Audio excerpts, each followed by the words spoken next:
বান্দা যখন পৃথিবীতে কোনো কারো কষ্টে অত্যাচারে জুলুমে কান্না করতে থাকে বুক ফেটে, তখন আল্লাহ ফেরেশতাকে জিজ্ঞেস করে, ফেরেশতা আমার বান্দাকে এভাবে কে কান্না করালো? একটু বুঝার চেষ্টা করেন। কোনো বান্দাকে যখন পৃথিবীতে কেউ কাঁদায় তখন আল্লাহ ফেরেশতাকে জিজ্ঞেস করে, ফেরেশতা আমার বান্দাকে কে কাঁদালো, সেইভাবে কান্না করছে কেন? তখন ফেরেশতারা বিস্তারিত বলে, আল্লাহ তার বাপ নাই তো, এতিম, মাথার উপর থেকে বাবার ছায়া যাওয়ার পরে তার বাপ চাচা যারা সবাই তাকে অত্যাচার করছে। রব বলে যে আমার বান্দার কেউ নাই সেজন্য তাকে জ্বালাচ্ছে। ফেরেশতা তোরা সাক্ষী থাকিস, আজকে থেকে এই বান্দার সাথে আমি আল্লাহ আছি, আমি আল্লাহ আছি। রব বলে যে বান্দা আমি আছি তোর সাথে, আমি আছি তোর সাথে, আমি আছি তোর সাথে। তোর ডাক বাবা শুনবে না, ভাই শুনবে না, তোর পক্ষে কেউ কথা বলবে না, আমি আল্লাহ কথা বলবো, আমি আল্লাহ কথা বলবো, আমি আল্লাহ কথা বলবো। এদিকে বান্দার চোখের পানি পড়ে, মজলুমের অন্তর থেকে আবের হয়, সেটা আল্লাহর দরবারে পৌঁছে যায়, দোয়া কবুল হয়ে যায়। সেজন্য সৌভাগ্যবান মজলুম, কারণ জালিমের সাথে আল্লাহ, বলেন না জালিমের সাথে আল্লাহ, মজলুমের সাথে আল্লাহ।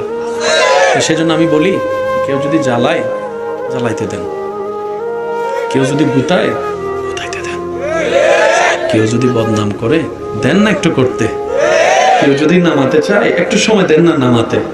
কারণ বান্দা যাকে নামায় ওই বান্দার ধৈর্য যদি আল্লাহর পছন্দ হয়, আল্লাহ তখন তাকে তোলে। এবার নামাচ্ছে কে? বান্দা বলে নামাচ্ছে কে, তুলছে কে?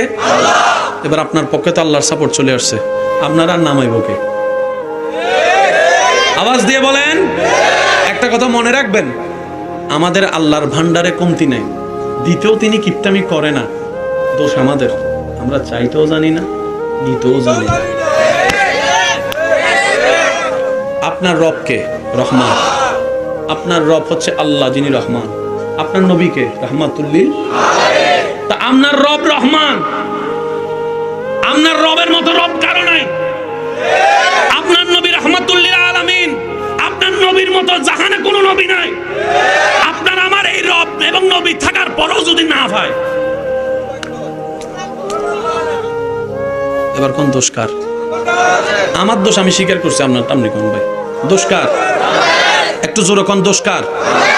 এবার আমাদেরটা বাদ দিয়ে এখন দোষ আমার, দোষ কার? আমি কমু আমার, আপনারটা আপনি কবেন দোষ কার? আমার। দোষ কার?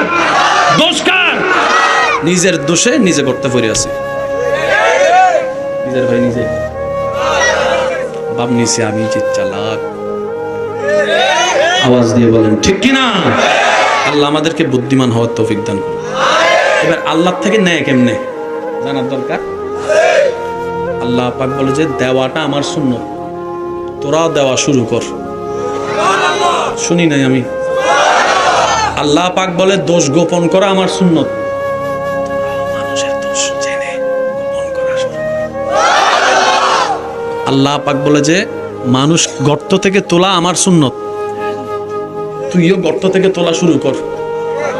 কোরআনে সেই দৃশ্যটাকে এইভাবে বলেছেন, সিবগাতাল্লাহ, আল্লাহ বলে খাওয়ানো আমার সুন্নত, আমার বান্দা যে অন্যকে খাওয়াবে আমি আল্লাহ তার রিজিকে বরকত দান করব, সুবহানাল্লাহ।